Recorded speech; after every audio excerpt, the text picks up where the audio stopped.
નમસ્કાર, આપ જોઈ રહ્યા છો VTV news round the table કાર્યક્રમ સાથે હું છું વત્સલ અને મારી સાથે મારા સહયોગી રાધા પણ છે. આ કાર્યક્રમમાં આપણે એવા વ્યક્તિ વિશેષને બોલાવીએ છીએ, તેમની સાથે તેમના જીવનની વાતો કરીએ છીએ, સાથે સાથે કેટલીક એવી ઉપયોગી વાત કે જેનાથી એક સંદેશ પણ જાય. આજે આપણી વચ્ચે છે એક થેરાપિસ્ટ. થેરાપિસ્ટ એટલા માટે કહી રહ્યો છું કે સંગીત એક એવી થેરાપી છે કે એ થેરાપી તમે લો તો કદાચ તમને દવાની પણ જરૂર ન પડે. અને આજે આપણી વચ્ચે એક એવા જ વ્યક્તિ વિશેષ ઉપસ્થિત છે કે જેમણે તેમની ગાયકીથી ઘણા બધા લોકોને પોતાના ફેન બનાવી લીધા છે. મીત જૈન આપણી વચ્ચે આજે રાઉન્ડ ધ ટેબલ કાર્યક્રમમાં છે. મીતભાઈ, ખૂબ ખૂબ સ્વાગત છે આપનું. Thank you so much. કેમ છો? બસ ખૂબ મજામાં. હવે આજના કાર્યક્રમમાં એટલી બધી વાતો કરવી છે. તમારા અંગત જીવનની વાતો કરીશું, બાકી તો ઘણી બધી વાતો ચાલુમાં તમને ખબર પડશે કે જે કદાચ તમારા માટે પણ નવી હોય અને અમારા દર્શકો માટે પણ નવી હોય. પણ એક ગાયક છો તો હું આશા એવી રાખું છું કે એક સરસ મજાના ગીત સાથે કાર્યક્રમ શરૂ થાય. કેમ નહીં. હંમેશા જ્યારે મને કોઈ પણ લોકો યાદ કરતા હોય તો એમને મારું એક ગીત 100% યાદ આવે, જે છે રાધા કોઈ. અને એ સોંગને હજી સુધી લોકો એકદમ અનલિમિટેડ પ્રેમ આપી રહ્યા છે. તો આપણે આપણા બધા જ વ્યુઅર્સનું સ્વાગત એ જ સોંગથી કરીએ એવી ઈચ્છા છે. રાસે તો રોજ રોજ ઝૂમતા ને ઘૂમતા, આજનો તે રાસ કાંઈ ઓર છે. ચોર નથી ચેતડાનો આજ ધાડ પાડું છે, એવો કઈ કાન્હાનો તોર છે. કેટલાય જન્મારા નાદ આજ રાત કેરો, ગુંજીને પડઘાશે કાનમાં. એનું હૈયું ના રહેતું આજ બાનમાં, એવી રાધા ખોવાઈ આજ કાનમાં. બહુ સરસ. રાધા કૃષ્ણને યાદ કરીને આપણે કાર્યક્રમની શરૂઆત કરી અને સાથે એક રાધાને તો લઈને જ બેઠા છે. ઇતિહાસની વાતો એટલી બધી નથી કરવી કારણ કે આજ સુધી ઘણી બધી ચર્ચાઈ ગઈ હશે. ખાલી એક સવાલ મારા મનમાં એ છે ધ વોઇસને લઈને કે એ સમયે જે તમે હતા અને અત્યારે જે તમે છો, બહુ ડ્રાસ્ટિક ચેન્જ છે. યસ, એટલે ચેન્જ ઇઝ ધ કોન્સ્ટન્ટ એવું કહેવામાં આવે છે. અને જે પ્રોફેશનમાં હું છું એની અંદર અપવર્ડ્સ જવા સિવાય કોઈ પ્રકારનો મારી પાસે એમ પણ ઓપ્શન ન હતો. અને તમે કયા ચેન્જની વાત કરો છો એ મને કહો એટલે પછી એ પ્રમાણે આગળ વાત કરીએ. ઘણી બધી કોન્ફિડન્સથી લઈ લો કે પર્સનાલિટીથી લઈ લો. હા, એટલે પર્સનાલિટી તો એવું છે કે એ મારા માટે ચોઇસ છે મારી, કે હું કોઈ પણ ફિલ્ડમાં હોત તો હું ફિટ જ હોત. એવું પહેલેથી જ મારું માઇન્ડસેટ જ હતું કે હેલ્ધી રહેવું અને ફિટ દેખાવું એ મારી ચોઇસ છે. અગર હું કોર્પોરેટમાં બી કામ કરતો હોત કે હું કોઈ પણ બીજી ઇન્ડસ્ટ્રીમાં હોત તો હું કદાચ ફિટ જ હોત. તો એ તો થવાનું જ હતું. અને બીજું છે કે ભાઈ બીજું બધું ગ્રુમિંગ ઓર એવરીથિંગ તો ધીરે ધીરે ઇન્ડસ્ટ્રીમાંથી આપણે શીખતા જઈએ, કોઈ સિનિયરને જોઈને કે બોલિવૂડના એક્ટર એક્ટ્રેસીસ છે કેવી રીતે શું કરે છે, શું ખાય છે. અને ઓલવેઝ હું હેલ્થની પાછળ એટલો બધો ઓલવેઝ મારું માઇન્ડ એકદમ ઓપન રહ્યું છે. તો હું બસ એના લીધે જ બધો કોન્ફિડન્સ આવે છે. કેમ કે સિંગિંગ તો સેકન્ડ જોવે સ્ટેજ પર લોકો મને. When I walk on the stage ત્યારે જ અગર વ્યુઅર્સ કે મારું જે ઓડિયન્સ છે મારાથી ઇમ્પ્રેસ થઈ જાય, કે એક કોઈ પણ કલાકારને જોઈતું હોય કે ભાઈ જ્યારે હું ખાલી સ્ટેજ પર જઉં અને હું બધાને થામી લઉં, તો એ મારું હંમેશાથી રહ્યું છે પહેલેથી. અને પછી સિંગિંગ છે તો એ બસ ધીરે ધીરે આપણે રિયાઝ કરતા રહીએ, પ્રેક્ટિસ કરતા રહીએ, નવી નવી વસ્તુઓ શીખતા રહીએ. બસ આ જ જર્ની રહી છે, one step at a time એવી રીતે. ઓકે, પ્રોફેશનની વાત કરી તો એક સવાલ એ પણ થાય છે કે તમે કદાચ આમાં ના હોત તો પછી બીજી કઈ જગ્યાએ તમે તમારું બેસ્ટ આપી રહ્યા હોત? એટલે ઘણા લોકોને ખબર બી છે અને ના બી ખબર હોય તો મેં માસ્ટર્સ કરેલું છે ઇન્ડસ્ટ્રીયલ બાયોટેક. તો એટલે હું મિડલ ક્લાસ ફેમિલીમાંથી આવું એટલે ત્યાં તો કેવું હોય ફેમિલીમાં કે ભાઈ job is the last stage, બસ ભણો અને જોબ કરો અને ખતમ, બસ એ જ છે. પણ આ આર્ટ એક મારી પાસે હતી, ધ વોઇસ ઇન્ડિયા થયું અને એના પછી લોકો ઓળખતા થયા. તો મને એવું જ લાગે છે કે ભાઈ મેં બી મારી મારું અડધું જીવન તો મેં એ જ વિચાર્યું હતું કે મારે જોબ કરવાની છે અને એક સારા લેવલ પર જવાનું છે મલ્ટીનેશનલ કંપનીમાં કે ગમે ત્યાં કોઈ બી ફાર્માસ્યુટિકલ કંપનીમાં અને એક હેન્ડસમ અમાઉન્ટ એવરી મંથ ઘરે લઈને આવવાની છે અને જેવી રીતે ઓલમોસ્ટ લોકો જીવતા હોય છે. એટલે કદાચ જો હું આ ના કરતો તો હું એ જ કરતો કેમ કે બીજી કોઈ વસ્તુ મને આવડતી જ નથી સંગીત સિવાય કે ભાઈ હું કંઈક બીજું વિચાર્યું. ઇવન મેં સંગીત બી પ્રોફેશન મારું બનશે એવું મેં ક્યારેય વિચાર્યું નતું. ઇટ્સ ઓલ ગોડ્સ પ્લાન એવું મને લાગે છે ઓલવેઝ કે ભાઈ એ મને રસ્તો બતાવતા ગયા અને હું એમના પર અને પોતાના પર ભરોસો રાખીને હું ચાલતો ગયો અને બસ આજે અહીંયા આપણે છીએ. અચ્છા, તમે એવું કીધું કે આ બધા ભગવાનના જ પ્લાન હતા અને જે પણ મળ્યું છે તો કદાચ એ એમની ઈચ્છા હશે. તમે આધ્યાત્મિક ખરા? હા, એટલે એકદમ ફૂલ પાવર નહીં પણ હા ખરો. કયા ભગવાનમાં માનો? હું એક ડિવાઇન એનર્જીમાં માનું છું. ભગવાનના તો અલગ અલગ નામ છે. હા. એટલે મને એક એવી એક આદત છે કે હું મંદિરની આગળથી બી નીકળું કે હું મસ્જિદની આગળથી બી નીકળું કે ચર્ચની આગળથી બી નીકળું એક વખત ખાલી હૃદય પર હાથ મૂકીને માથું નમાઈ લેવાનું. એવી મને આદત છે. પછી એ નાનું મંદિર માતાજીનું ક્યાંય દેખાય કે બહુ મોટું મંદિર દેખાય તો બી બસ એક આદત છે કે ક્યાંય પણ એ દેખાય વસ્તુ કે મૂર્તિ દેખાય કે મંદિર દેખાયું તો એક હૃદય પર હાથ અને માથું મારું નીચે થઈ જ જાય છે. એટલે મને એવું લાગે છે કે કોઈનું નામ હું દઉં એના કરતા સાચું એ રહેશે કે હું ડિવાઇન એનર્જીમાં માનું છું અને એક હ્યુમેનિટીમાં હું બહુ માનું છું કે જરૂરિયાતમંદ લોકોની મદદ થાય એ બી એક પ્રકારનો ધર્મ છે. કે આજે મારો મિત્ર હોય કે મારા રિલેટિવ હોય કે મારી જોડે કામ કરતા લોકો હોય કે પછી ચાર રસ્તા પર કોઈ અજાણ્યું વ્યક્તિ હોય એને હું કોઈ પણ રીતે પાણીથી લઈને પૈસા સુધી કોઈ પણ રીતે હું મદદરૂપ થઈ શકું તો હું કરતો હોઉં છું. એટલે ઇટ્સ ઓલ ડિવાઇન એનર્જી એમ હું કહી શકું કે ભાઈ એક જે એનર્જી છે જે આખી દુનિયાને ચલાવે છે બસ એ એનર્જીમાં હું સારી રીતે માનું છું અને હું એને જ પૂજું છું. ઓકે, હમણાં આપણે વાતચીત કરી, તમે કહ્યું કે હમણાં થોડા દિવસ ફ્રી છું પછી બેક ટુ બેક શો અને એ છે તો અમારા દર્શક મિત્રોને એ પણ જણાવી દો અત્યાર સુધીની આપની સૌથી બેસ્ટ મોમેન્ટ સ્ટેજ પર અને સાથે એ પણ કે કંઈક એવું થયું હોય કે જે તમને અત્યારે પણ હસાવી જાય છે કે તો ત્યારે પણ હસવું આવી ગયું હોય. એવું તો છે ને ઘણું બધું થાય કેમ કે હવે આખા વર્ષ દરમિયાન અમે લોકો 70-80 શોઝ કરતા હોઈએ ઇન્ક્લુડિંગ નવરાત્રી, એમાં વેડિંગ ઇવેન્ટ્સ બી આવી ગયા, કોર્પોરેટ્સ બી આવી ગયું, કોલેજ ગિગ્સ બી આવી ગઈ, બધું આવી ગયું. તો એટલા બધા અતરંગી પ્રકારના લોકો એટલે ભિન્ન ભિન્ન પ્રકારના લેટ્સ જસ્ટ નોટ કોલ અતરંગી અલગ અલગ પ્રકારના લોકો આપણને જોવા મળે અને એમાંથી એટલા બધા ઇન્સિડન્ટ બધા બહાર આવે. એમાં સારો ઇન્સિડન્ટ તો હંમેશા એ જ હોય છે કે જ્યારે ઓડિયન્સ તમારી સાથે તમારા સૂરમાં સૂર પુરાવે ત્યારે બહુ જ મજા આવે. એક વાત એમાં ઉમેરી દઉં, કોઈ ક્રેઝી ફેન હોય એવું જેના થ્રુ કોઈ એક્સપિરિયન્સ થયો હોય? હા, એટલે એવું બી ખરું કે એટલે ફેન તો કેવું છે કે ઘણી બધી વખત એક કોલેજ ગિગમાં મારે એવું થયું હતું કે શો પત્યા પછી આઈ વોઝ નોટ એક્સપેક્ટિંગ કે મને એ ટાઈમે ઇનિશિયલ ટાઈમ હતો મારો વોઇસ પછીનો તો મને ત્યારે એવું હું એક્સપેક્ટ નતો કરતો કે મને બાઉન્સર્સની જરૂર પડશે. તો હું એ કોલેજ ગિગમાં એમને જ જતો રહ્યો મારા બેન્ડમેટ સાથે, મારું મેનેજમેન્ટ હોય અને કોલેજના છોકરા વોલેન્ટિયરલી બધું હેન્ડલ કરતા હોય એટલે એ 2-3 છોકરાઓ જોડે હોય. પણ શો પત્યા પછી એટલો પ્રેમ એટલે એટલો પ્રતિસાદ મળ્યો મને ત્યારે કે મારે કોલેજના વેન્યુમાંથી નીકળતા 1 કલાક થઈ ગયો આખો એમ કે એટલા બધા લોકો જોડે ફોટોઝ પડાવવાના. પ્રેમ છે, it's fine. Once in a day, once in a blue moon આવો દિવસ આવે એમ.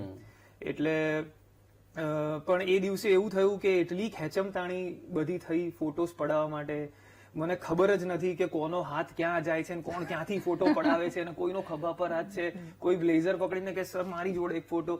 એમાં મારું બ્લેઝર પણ ફાટી ગયું અને બહુ બધું થયું એ દિવસે. પણ હું એને મારા મિત્રોનો પ્રેમ જ કહીશ કે જે લોકો મારું સંગીતને પસંદ કરે છે તો આ બી એક પ્રકારનો પ્રેમ જતાવવાનો જરિયો છે. સાચું, એટલે એવો પ્રેમ એ ભાગ્ય લોકોને મળે. હા, એટલે I feel lucky about it, એવું નથી. અને ઓલ્સો તમે ફની ઇન્સિડન્ટની વાત કરી તો એટલે આજકાલ કેમ કે આજકાલ ઘણા સિંગર્સ ને એવા વાયરલ થાય છે કે ભાઈ તમારા કોન્સર્ટ છે કોઈ કિસ કરી લે, કોઈ હગ કરી લે.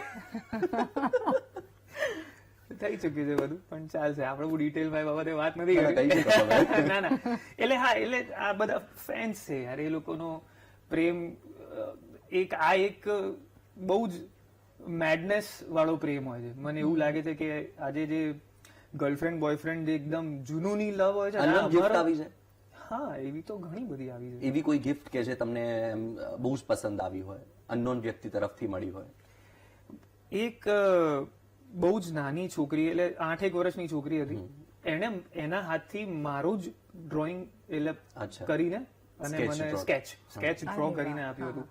અને કેમ કે એ છોકરી બહુ જ નાની હતી ને ઇનોસન્ટ હતી ને એના લેવલ પર એને બહુ જ સરસ એની આર્ટ હતી, એટલે કલાકાર તરીકે મને એ ગિફ્ટ યાદ રહી ગઈ છે.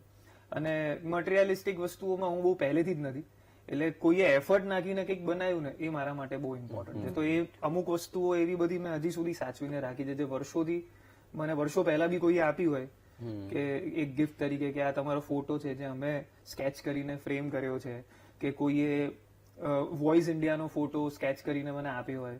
મને આવી કલા કોઈ મને ગિફ્ટ કરે ને તો મને બહુ ગમતું હોય છે. ઓકે, ફની ઇન્સિડન્ટ રહી ગયો. એટલે ફની ઇન્સિડન્ટ તો છે ને એકચ્યુઅલી વેડિંગ્સમાં જ બહુ થતા હોય છે, કેમ કે જ્યારે ગુજરાતની બહાર તમે વેડિંગ કરતા હો તો ઓબ્વિયસલી એક સરસ પદાર્થ લોકો લેતા હોય છે અને પછી ઝૂમી ઉઠતા હોય છે, એટલે ત્યારે બધા ફની ઇન્સિડન્ટ બહુ થાય. અને એમાં જે 40-45 પ્લસ જે લોકો હોય એ લોકોની જુવાનીની ઘણી બધી પેલી ઈચ્છાઓ બાકી રહી ગઈ હોય કે મારે સ્ટેજ પર ગાવું છે, કે મારે નાચવું છે, મારે આ કરવું છે. અને એ જયારે એકદમ ટ્વિંકલ ટ્વિંકલ લિટલ સ્ટાર થઈ જાય એટલે પછી એ લોકોને બધું યાદ આવે. એટલે ઘણી વખત એવું થાય કે કોઈ માણસ છે તો એ સ્ટેજ જ નથી છોડી રહ્યું. Even if I am singing તો એમને સ્ટેજ પર જ આવવું છે. એટલે નીચે હવે તો હું બધું લઈને જઉં છું, સિક્યોરિટી, બાઉન્સર. અને એવું નથી કે કોઈ પ્રકારનો શો ઓફ કે એવું નહીં, 2 લઈને જઉં છું કે જે લોકો થોડું કંઈક થાય તો સાચવી શકે. તો એ લોકો રોકે તો બી ના રોકાય. અને એક હમણાં રિસેન્ટલી જ એ અંકલને યાદ બી નહીં હોય બિચારા, અને એ બહુ એન્જોય કરતા હતા, પણ એમને કશું જ નહીં કરવાનું. એમને મારી બાજુમાં આવીને મારા ખભા પર હાથ મૂકવાનો અને બસ.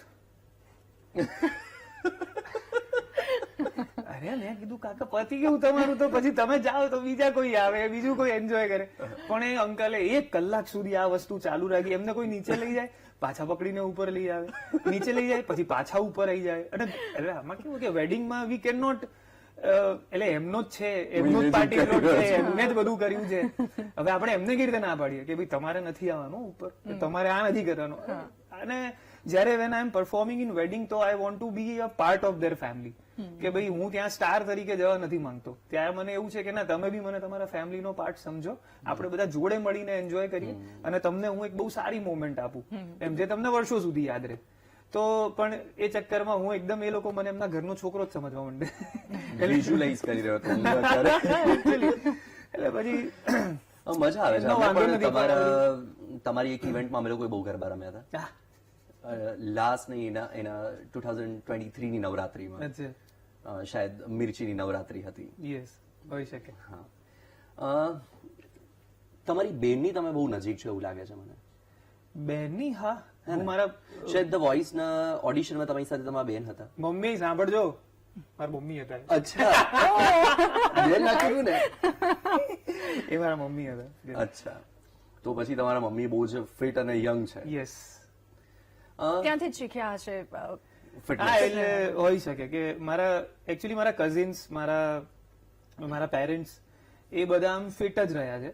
એટલે એટલે એને એમનો બાંધો જેવો છે, એટલે ઇટ્સ ઇન હેરિડિટી. પણ જીમ જવું અને એક એક્સ્ટ્રા એફર્ટ નાખો ફિટનેસ તરફ, એ મેં મારા ભાઈઓથી શીખ્યું છે. મારા મોટા ભાઈઓ છે, એ બધા બી બહુ સરસ ફિટ છે. અચ્છા, તમારું ઓડિશન સોંગ જે હતું ને, એકવાર એ સંભળાવો. એ તો મારા બી એ સોંગ લિસ્ટમાં one of the favourite song છે. અને એમની વાતો સાંભળી તો એ પણ સાંભળ્યું છે કે તમે કોઈક લોકો જોતા હોય, સાંભળતા હોય, અને તમે સાંભળો કે આ મારો વિડીયો સાંભળી રહ્યા છે, મતલબ મારું એ ગીત સાંભળી રહ્યા છે, તો એ ઉત્સાહ જ અલગ હોય.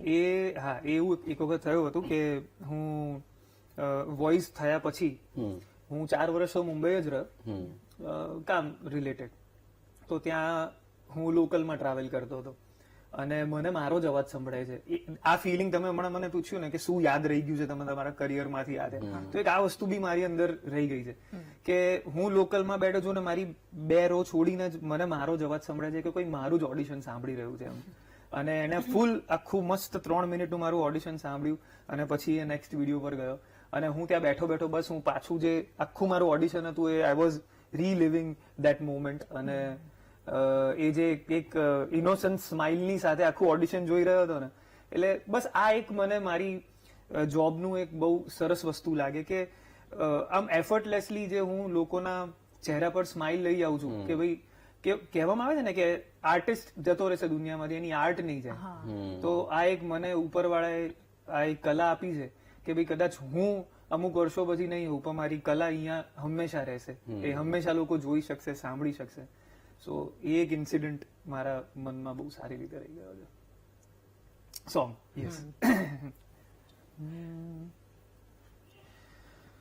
ઓરે પિયા ओरे पिया उड़ने लगा क्यों मन बावला रे आया कहाँ से ये हौसला रे ओरे पिया ઓરે પિયા. ખૂબ સરસ. ઓડિશનનું સોંગ તો તમે પિન કરીને રાખેલું છે સોશિયલ મીડિયામાં એટલે તો સાંભળ્યું છે બહુ વખત. વિરામ બાદ સ્વાગત છે. વાતોને આગળ વધારીએ અને જાણીએ કેટલીક જાણી અજાણી વાતો. એક સેલિબ્રિટી બન્યા પછી, આટલું બધું મળ્યા પછી, કદાચ તમે જે રીતે પહેલા કહ્યું કે ભાઈ એક મિડલ ક્લાસ ફેમિલીથી આવું છું એટલે ઘણી બધી વસ્તુ એવી હશે કે જે કદાચ સપના સમાન હોય. ત્યારે વિચાર્યું ના હોય કે કદાચ આ વસ્તુ મને મળશે અને એ મળે ત્યારે સ્વાભાવિક છે કે એ પ્રાઉડ મોમેન્ટ હોય. પણ હજુ કોઈક એવું ડ્રીમ કે જે બાકી રહી ગયું હોય કે જીવનમાં એકવાર કરવાની ઈચ્છા હોય કે એકવાર પણ મને આ કરવા મળે એમ? યાર અત્યારે હું જે જીવી રહ્યો છું ને એવું મારું એ એક સપનું જ છે મારા માટે. અને એ મારા માટે સપના કરતા બી ઉપર એટલે છે કેમ કે આ સપનું બી મેં નતું જોયું. જે પ્રકારની લાઈફ અને જે પ્રકારનો પ્રેમ મને લોકોથી મળી રહ્યો છે એ મેં ક્યારેય વિચાર્યો જ નતો. મેં ક્યારે એવું નતું વિચાર્યું કે હું આટલી એટલે મને તો છે ને આ ફોન છે કે ઘડિયાળ છે, હવે આ બધી વસ્તુઓ હું સાચી વસ્તુ હું ક્યારેય કોઈ ટેલિવિઝન પર બોલ્યો નથી પણ મને આ બધી વસ્તુનો કોઈ એવો એક્સ્ટ્રા શોખ નથી. ઇટ્સ જસ્ટ કે હું એક એવા પ્રોફેશનમાં છું જ્યાં મને આ બધી વસ્તુઓ સાથે કીપ અપ કરવું પડે કે ભાઈ આજે હું હમણાં નોકિયાનું ડબલું લઈને ફરીશ તો એ વેલ્યુ નહીં ક્રિએટ કરે. તો ધીસ ઇઝ જસ્ટ આ બધી વસ્તુઓ ખાલી વેલ્યુ એડ કરવા માટે મારે કરવી પડે છે. અગર મને એવું કોઈક દિવસ એવું થશે ને કે આ ફોન વગર મને કામ મળતું થઈ ગયું, હવે ઇન્સ્ટાગ્રામ ને ફેસબુક ને આ બધું અમારી ઓફિસ કહેવાય, એના પર અમારે એક્ટિવ રહેવું પડે. અમારા કોઈ બિલબોર્ડ નથી લાગતા, અમારી કોઈ એડ નથી આવતી એઝ અ કલાકાર કે ભાઈ આ માણસ સરસ ગાય છે, તમને જ્યાં જ્યાં મ્યુઝિકની જરૂર હોય તો you can contact this person, કે ભાઈ એવું નથી. એટલે અમારે આ ફોન વાપરવો પડે, અમારે અમારું કોન્ટેન્ટ જે છે એ અપગ્રેડ કરતા રહેવું પડે, એના માટે અમારે અપગ્રેડેડ વસ્તુઓની જરૂર પડે. પણ જેમ કે ભગવાન કરે કે તમે કીધું ને કે શું રહી ગયું, મારી આ એક વખત ઈચ્છા છે કે મને છે ને ડિજિટલ ડિટોક્સ લાઈફ બહુ લાંબા સમય સુધી જીવવી છે, પ્લસ મારું કામ ચાલતું રહેવું જોઈએ. તમે સમજો છો એક વસ્તુ, મને આ વસ્તુથી આમ હું આ વસ્તુનો એડિક્ટેડ પર્સન થઈ ગયો છું અત્યારે. હું એક્સેપ્ટ કરું છું, એવું નથી કે આ ફોન વગર ના ચાલે, આપણે બધાને નથી ચાલતું. આજે 2 કલાક આ ફોન દૂર પડ્યો હોય ને તો આપણને એવું થાય કે કંઈક મચેડવાનું રહી જાય છે કે શું કરું, ક્યાં છે મારો ફોન, ગયા હોય ને બેટરી લો થઈ ગઈ હોય તો આપણને ઓક્સિજન ના આવે. એક્ઝેક્ટલી જીવ એમાં ને એમાં હોય કે શું થશે. એટલે બસ મારી આ એક વખત ઈચ્છા છે કે જેમ કે અરિજીત સિંહ છે બરોબર, એ કોઈ સોશિયલ મીડિયા પર કોઈ એક્ટિવ નથી, કશું જ નથી. એમને આખી દુનિયા કલાથી ઓળખે છે. ખાલી એમનો અવાજ એ એમનો મેઇન હથિયાર છે જેનાથી એ બધાનું દિલ જીતી રહ્યા છે ને બધી જંગ લડી રહ્યા છે ને એ પણ બધું જીતી રહ્યા છે બરોબર. તો મારે બસ એવી એક લાઈફ જીવવી છે કે લોકો બસ મને ખાલી મારા અવાજથી ઓળખે અને મને આ બધી વસ્તુઓની જરૂર ના પડે. આ બહુ એકદમ પેલી એક મોડર્ન પ્રોબ્લેમ છે જે હું તમને કહી રહ્યો છું એમ, કે મારી એક એવી ઈચ્છા છે કે મને આમ આ બધી વસ્તુઓ વગર મને એક વખત આમ ખુલીને શ્વાસ લઈને બેસવું છે પોતાની ફેમિલી સાથે, અને બસ મારી જરૂરિયાતો પૂરી થાય બેઝિક. મને એવું બહુ છે નહીં કે બહુ એક્સપેન્સિવ વસ્તુઓની આજુબાજુ રહેવું છે, કેમ કે અત્યારે તમે કોઈ પણ મોટા માણસનો ઇન્ટરવ્યુ જો ને, જેમ કે ઇલોનનો હમણાં ઇન્ટરવ્યુ હતો, એમાં બી એમણે એવું કીધું છે કે હવે ટૂંક સમયમાં રિયલ લક્ઝરી વિલ બી, એટલે આખો સાર એમના ઇન્ટરવ્યુનો એવો છે કે ટૂંક સમયમાં real luxury will be peace of mind, simplicity અને તમારી બેઝિક નેસેસિટી. અને એવું પણ એમણે કંઈક ખુલીને કીધું છે કે કોલેજ એ ખાલી ને ખાલી તમારું સોશિયલ સર્કલ વધારવા માટેનું એક જગ્યા હશે. રિયલ એજ્યુકેશન એ તમને બહારથી મળશે. એટલે આ પ્રકારની બહુ જ એમણે ખુલીને વાત કરી છે. હવે જે લોકો પાસે આટલો બધો પૈસો છે, જે લોકો આટલા સક્સેસફુલ છે, તો એમને કંઈક તો રિયલાઇઝેશન હશે ને જે એમણે આવું બોલ્યા. એટલે મને એ લાઈફ મારી ઈચ્છા છે. That is my dream life actually. Okay, ક્યારે ગાતા ગાતા લિરિક્સ ભૂલાઈ ગયા છે? આમ તો બહુ ઓછી વાર એવું થાય છે, પણ થાય તો મેનેજ થઈ જાય એમ, કેમ કે અમે લોકો રેગ્યુલર પરફોર્મ કરતા હોઈએ અને એટલા બધા સોંગ્સ હોય કે એવું આમ પ્રોબ્લેમેટિક કદી નહીં થયું, પણ હા થાય કોક વખત. આજે જેમ તમે ન્યૂઝ વાંચતા કરી દો. ના એટલે એ જ કહું છું કે એટલું ખરાબ સિચ્યુએશન તો ક્યારે નથી થઈ કે લાલા કરવું પડે, પણ ફંબલ થઈ જાય. જેમ કે તમે ન્યૂઝ રીડ કરતા હો તો ક્યારેક કોક ફંબલ થઈ જાય, બસ એવું. બાકી રિયલ લાઈવ એટલે એવું કઈ એકદમ ભૂલાઈ જાય એવું તો નથી થયું હજી સુધી કે સાવ. કેમ કે અમે લોકો સ્ટેજ પર જઈએ અને હવે ભગવાને એટલા લેવલ પર લાવી દીધા છે કે આટલું બધું રિસ્ક ના લઈ શકીએ અમે લોકો, એટલે વેલ પ્રિપેર્ડ જઈએ, એટલે બહુ એવું ટેન્શન નથી એમ બિલકુલ. ફરવાનો શોખ છે તમને? હા છે. કારણ કે તમારી પોસ્ટ સ્ટોરીઝ એવું કહેતી હોય કે તમે ફ્રી ટાઈમમાં ખાસ કરીને ફરતા હશો. વિદેશ ટ્રીપ પણ ઘણી બધી જોઈ મેં તમારી. તો વિદેશની સરખામણીમાં ભારતની એવી કઈ ક્વોલિટી કે જે તમને એવું લાગે કે એમાં તો ભારત વિદેશને પછડાટ આપે છે? યાર મને તો મારો દેશ બહુ ગમે છે. એવું નથી કે દરેક ઇન્ડિયનની એક કેમેરા પર છે એટલે હું બોલું એવું નથી, પણ દરેક દેશમાં એમના પ્રોઝ અને કોન્સ છે જ. આજે ક્લેનલીનેસ અગર આપણો કોન છે, તો પછી યુએસમાં તમે જાઓ તો ત્યાં ડ્રગ કે સિક્યોરિટીના ઇસ્યુ છે, તો એ અલગ અલગ જગ્યાના અલગ અલગ હોય છે. પણ હું કોઈ સરખામણી કર્યા કરતા મને એક વસ્તુ એવી લાગે કે આપણા દેશમાં જે એક હૂંફ મળે છે ને, એ કોઈ દેશમાં નથી મળતી. એમ કે આજે હું કેનેડામાં બી 1.5 મહિના રહેલો છું, યુએસમાં હમણાં રિસેન્ટલી આફ્રિકા જઈ આવ્યો. તો મને એવું થાય કે અહીંયા કેવું કે સાંજ પડતા તમને લોકો જોડે વાત કરવા મળે, લોકો તમને પૂછે, your people care about you એમ. ત્યાં મને એવું લાગે કે થોડું એ હૂંફનો પ્રોબ્લેમ છે, ત્યાં નથી મળતી લોકો. એટલે ટૂંકમાં ભારતીય લાગણીશીલ બહુ જ. પણ એવી એક વસ્તુ કે જેમાં ભારતે બદલાવ કરવો જોઈએ. એટલે ઓબ્વિયસલી મને છે ને આપણું ટ્રાફિક નો જે ડ્રાઇવિંગ સેન્સ જે લોકોનું છે, અત્યારે મને કેમેરો મળ્યો છે, મને બહુ જ ઇમ્પોર્ટન્ટ વસ્તુ કહેવી છે, ભાઈ તમે લોકો જે ડીપર મારો છો ને, પ્લીઝ ના મારશો. જે લાઇટ ઉપર કરીને આખા દુનિયામાં ગાડી ચલાવો છો તમે, નથી જરૂર તમને. સ્ટ્રીટ લાઇટ લાગેલી છે, રોડ વિઝિબલ છે, તમારી લાઇટ નીચે રાખો પ્લીઝ. અને બીજી વસ્તુ કે સિગ્નલ રેડ નું ગ્રીન થતા તમારી ગાડી 5મી ઉભી છે તો પે ના કરવા માંડશો યાર પ્લીઝ. આગળ 4 ગાડી છે, એમને બી જવું જ છે. એટલે આ પ્રકારનું થોડું બહુ જ બેઝિક ડ્રાઇવિંગ સેન્સ બી અગર આપણું સુધરી જાય ને તો બહુ જ બદલાવ આવશે રોડ પર. અને ઓબ્વિયસલી કે આપણા કન્ટ્રીમાં બાકી બધી કન્ટ્રી કરતા પોપ્યુલેશન બહુ વધારે છે, એટલે હું સમજી શકું છું કે કોઈ પણ નિયમનો કે કોઈ પણ વસ્તુનું પાલન કરવા પાછળ આપણી કન્ટ્રીએ વધારે મહેનત કરવી પડશે, આપણી સરકારે વધારે મહેનત કરવી પડશે. કેમ કે આપણે એક સ્ટેટમાં જેટલી સંખ્યા છે, કોકની આખી કન્ટ્રીની એટલી જ સંખ્યા છે, તો એને મેનેજ કરવું ઇટ ઇઝ વેરી ઇઝી. અને એ લોકો પાસે જગ્યા બહુ છે આપણા કરતા, ફ્રી સ્પેસ છે, એ લોકો ગમે ત્યાં ગમે તે કરી શકે છે.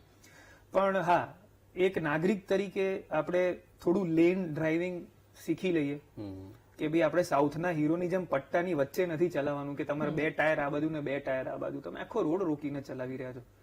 અને ઘણા લોકોને હું જોઉં છું કે ભાઈ એમને પાછળ એમ્બ્યુલન્સ આવતી હોય કે કંઈ પણ આવતું હોય એ લોકોને કોઈ ફરક નથી. બહુ ઓછા લોકો છે આવા. આઈ એક્સેપ્ટ કે બહુ જ બદલાવ છે છેલ્લા 5-7 વર્ષમાં નાગરિકોમાં બી, પણ અમુક તત્વો જે છે એ ખબર નહીં ક્યારે સુધરશે યાર. મને હું સિગ્નલ પર હવે તો હવે ગરમ લોહીનું તો શું કરી શકીએ એમ. એ તો હવે મને એ બી કેવું છે કે પેરેન્ટ્સ પ્લીઝ તમારા છોકરાઓને તમે રંગીલું બાઇક લઈને આપો છો કે આટલી મોટી ગાડી લઈને આપો છો તો એની સાથે તમે એની કેર કેવી રીતે કરવી એ બી પ્લીઝ એને શીખવાડો કે ભાઈ હા બેટા તને આ ગાડી આપી છે જે 300 ની સ્પીડ પર જાય છે પણ તને ચલાવવાની જરૂર નથી. તને અમે લક્ઝરી આપીએ છીએ કેમ કે અમે આપી શકીએ છીએ. આજે હું બી એવું વિચારીશ કે જે મારા પપ્પા મને લક્ઝરી નથી આપી શકે એ હું મારા સન કે ડોટરને ભવિષ્યમાં આપીશ. અને એ દરેક સારા પેરેન્ટ કરે છે. મારા પપ્પાના ખિસ્સામાં 20 રૂપિયા હતા તો એમણે મને 25 રૂપિયાની લક્ઝરી આપી છે. એ બધા પેરેન્ટ કરે છે. પણ હવે 25 રૂપિયાનો હું ગેરફાયદો ઉઠાવું એ મારા અપબ્રિંગિંગ પર છે. તો અગર કોઈ મને તો એટલું જ છે કે કોઈ સન કે કોઈ ડોટર કોઈની અગર કોઈ ખોટી વસ્તુ કરે છે તો પેરેન્ટ્સ ઇક્વલી એના ગુનેગાર છે. એટલે એમને એ શીખવવું જોઈએ કે જો તમે ગાડી આપો છો તો પહેલા એને એટલું શીખવી દો કે આ ગાડી આપણી છે, રોડ આપણે નથી લીધો. અને બીજી વસ્તુ કે લોકોના જીવની કિંમત શું છે. તમે આટલી મોંઘી ગાડી આપી શકો છો પણ સામે જનારો એક વ્યક્તિ જે આખું ઘર ચલાવી રહ્યો છે, અકસ્માતમાં એનું કંઈક થઈ જશે તો પછી એના પરિવારનું કોણ શું કરશે. એટલે આ સમજવું ખૂબ વધારે બહુ જ મહત્વની આપે એક વાત કહી. ફરીને આપણે ત્યાં જ આવી ગયા કે તમે સૌથી પહેલા તમારા ઘરમાં તમારા જે બી સંતાન છે એમને માણસાઈ શીખવાડો. હ્યુમેનિટી એ સૌથી મોટો ધર્મ છે અને હ્યુમેનિટી બહુ જ ઇમ્પોર્ટન્ટ છે.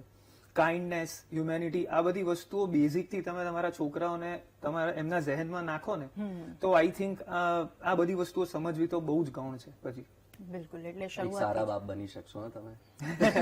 થેન્ક યુ યાર. ઓકે, હવે ગરબાને લઈને જો તમે એક બહુ જ સરસ અથવા તો તમને ગમતો ખૂબ વધારે પ્રિય એવો હોય તો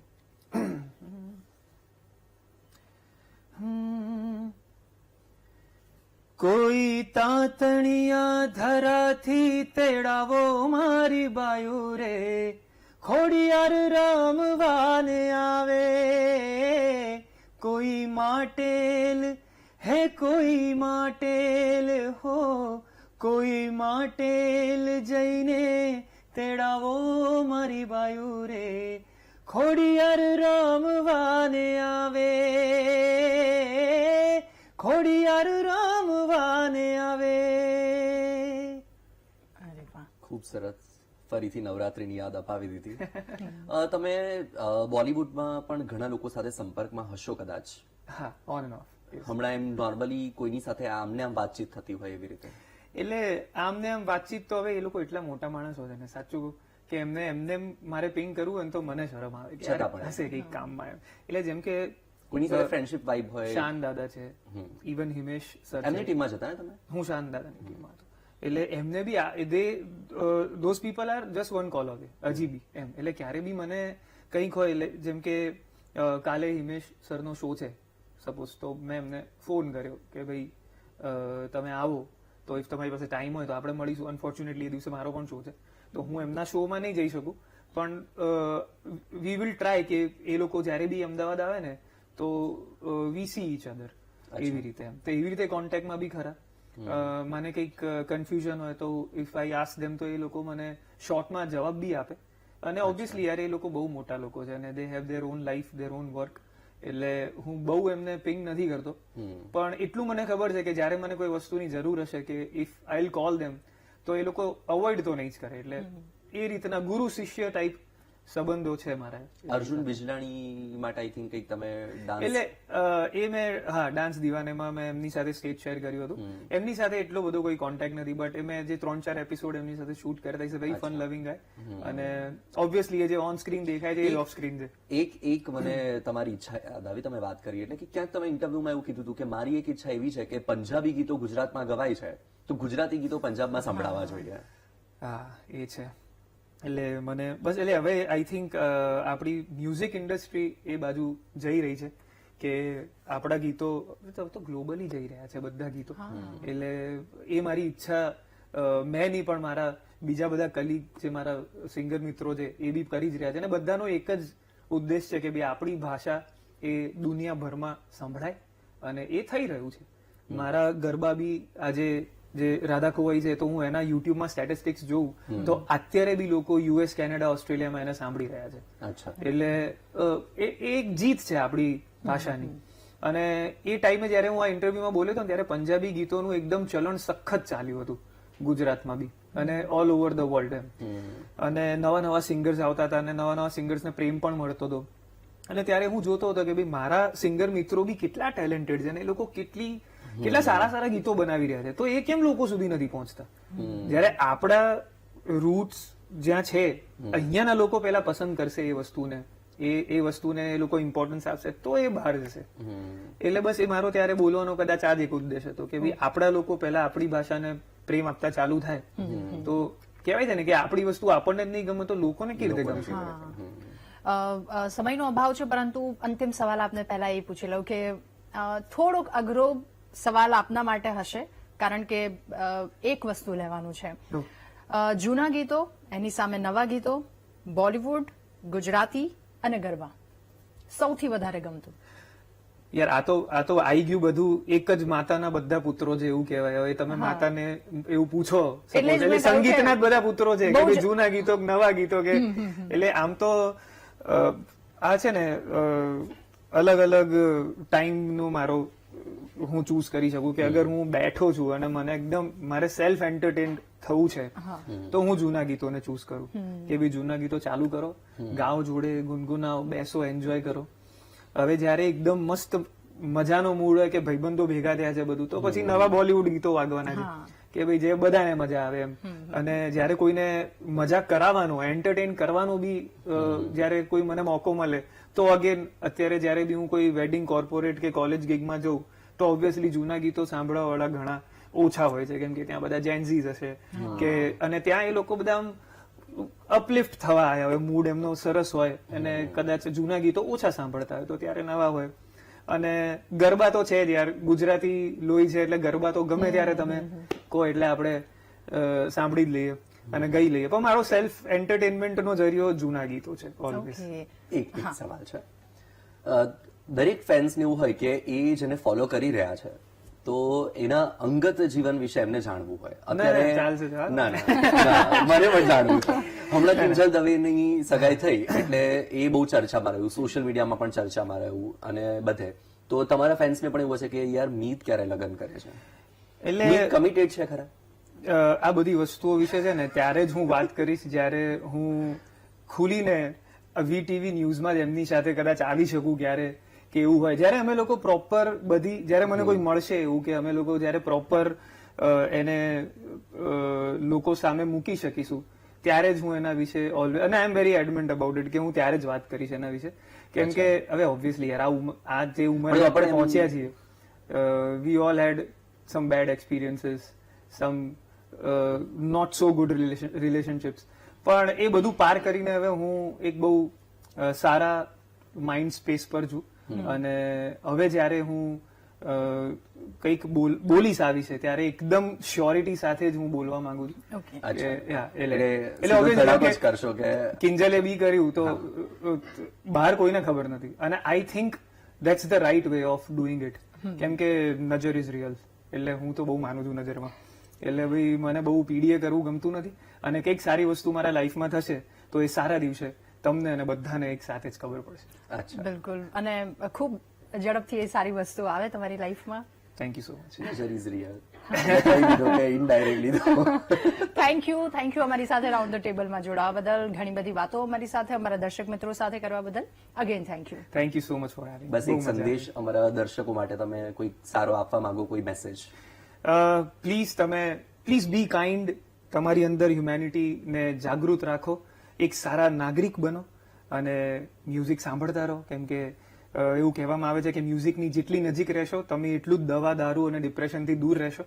તો બસ બીજું તો શું, ખુશ રહો અને ખુશ રાખો અને વીટીવી જોતા રહો. વીટીવી જોતા રહો. યસ. થેન્ક યુ અમારી સાથે જોડાવા બદલ. એટલે દર્શક મિત્રો, મિત જૈન કે જેમની સાથે આપણે વાતચીત કરી, જેમને જોઈને, જેમને સાંભળીને આપણે લોકો હંમેશા ખુશ રહેતા હોઈએ છીએ, ભલે ગમે એવું દુઃખ હોય, પરંતુ એ દુઃખમાંથી નીકળી એ એમના ગીતો સાંભળી ક્યાંક ને ક્યાંક એ રસ્તો આપણે શોધી લઈએ છીએ. જીવનમાં કેટલો સંઘર્ષ, કેવી રીતે આગળ વધ્યા, આગળના પ્લાનિંગ શું છે, શું વિચારે છે અને યુથને શું સંદેશ આપ્યો, આ તમામ વાતો એમની પાસેથી જાણી સમજી આવતા રવિવારે ફરી એક વ્યક્તિ વિશેષની સાથે મળીશું. ત્યાં સુધી અમને આપશો રજા. નમસ્કાર.